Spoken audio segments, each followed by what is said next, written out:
السلام علیکم ورحمۃ اللہ وبرکاتہ۔ رمضان المبارک کا مہینہ پورا ہونے کے قریب ہے اور عید آنے والی ہے۔ اب عید کی تیاریاں منانے کے لیے، عید کی خوشیاں منانے کے لیے سبھی لوگ اس کے اندر مشغول ہو رہے ہیں۔ تو عید کے موقع پر جیسے کہ نوجوانوں کو دیکھا جاتا ہے کہ نوجوان اپنے سر کے بالوں کو عجیب عجیب انداز میں کٹنگ کراتے ہیں، انگریزی کٹ کراتے ہیں، یعنی نیچے کی جانب سے بالکل منڈا دیتے ہیں اور اوپر کی جانب بال رکھتے ہیں، جیسے جانور کے ہوتے ہیں اسی ٹائپ کے بال رکھتے ہیں۔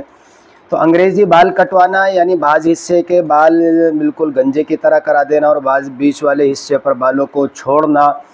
حضرت عبداللہ ابن عمر رضی اللہ تعالی عنہما سے روایت ہے کہ اللہ کے رسول صلی اللہ علیہ وسلم کو راستے میں ایک بچے سے ملاقات ہوئی جس کے سر کے بال اسی انداز سے یعنی انگریزی کٹ سے کٹے ہوئے تھے، یعنی سر کے کچھ حصے کے بال گنجے کٹے ہوئے تھے، یعنی زیادہ جڑ سے کٹے ہوئے تھے اور اوپر کے بال ان کے بچے کے باقی تھے، زیادہ تھے۔ تو اللہ کے رسول صلی اللہ علیہ وسلم نے اس بچے کو مخاطب کر کے فرمایا کہ اگر بال کٹوانے ہیں تو سارے ہی سر کے بال کٹوائیں، اور اگر سر کے بال رکھنے ہیں تو پھر پورے ہی سر کے بال رکھیں۔ آپ صلی اللہ علیہ وسلم کی جو سنت ہے بال رکھنے کی، یا تو اللہ کے رسول صلی اللہ علیہ وسلم کانوں کی لو تک بال رکھتے تھے، کانوں تک رکھتے تھے، یا گردن تک رکھتے تھے، یا کندھے تک پورے بال رکھتے تھے۔ تو اگر کسی کو بال رکھنے ہیں تو سنت کے مطابق رکھیں، یا کسی کو بال کٹوانے ہیں تو پھر برابر کٹوائیں یا گنجا ہو جائے۔ تو اس طرح انگریزی کٹ کے جانوروں کی طرح بال کٹوانا نوجوانوں کو، اور اس میں بڑے خوش ہو کر کے پیسے بھی دیتے ہیں اور خوش ہو کر کٹواتے ہیں اور اس کو سمجھتے ہیں کہ میں اچھا لگ رہا ہوں، حالانکہ اللہ اور اس کے رسول کے نظر میں وہ بد صورت ہو چکا ہے، بد شکل ہو چکا ہے، اچھا نہیں لگ رہا۔ اور جس کو اللہ اس کا رسول اچھا نہ سمجھے وہ اچھا کیسے ہو سکتا ہے؟ اس لیے میری نوجوانوں سے اپیل ہے کہ اس چلن سے، جو چلن چل گیا ہے، چھوٹے بڑے سب اس طرح کے بال کٹوانے لگے اور اس کو اچھا سمجھ رہے ہیں کہ اچھا لگ رہا ہوں، اچھے بال کٹے ہیں۔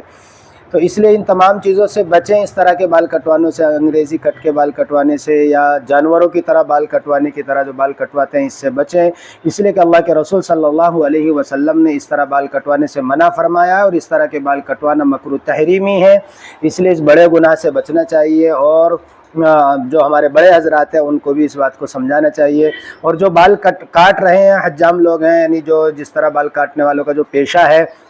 ان حضرات سے میری درخواست ہے کہ وہ بھی اس طرح کے بال نہ کاٹیں۔ اگر وہ اس طرح کے بال کاٹیں گے اور اس طرح بال کاٹنے کے بعد وہ ان سے کمائی حاصل کریں گے تو پھر ان کی وہ کمائی بھی ناجائز ہو جائے گی، کیونکہ وہ بال سنت کے مطابق، شریعت کے مطابق نہیں کاٹ رہے بلکہ اس سے ہٹ کر اس کے خلاف کاٹ رہے ہیں۔ اس لیے ان کو بھی چاہیے کہ ایسے بال کاٹنے سے پرہیز کریں تاکہ ان کی کمائی میں کوئی شک و شبہات نہ رہے۔ حلال طریقے پر بال کاٹیں گے، یعنی سنت طریقے پر بال کاٹیں گے تو ان کی کمائی بھی حلال ہوگی۔ اس لیے نوجوانوں سے میری درخواست ہے کہ اس طرح کے بال کاٹنے سے وہ پرہیز کریں اور سنت کے مطابق بال رکھیں، اس پر ان کو ثواب بھی ملے گا۔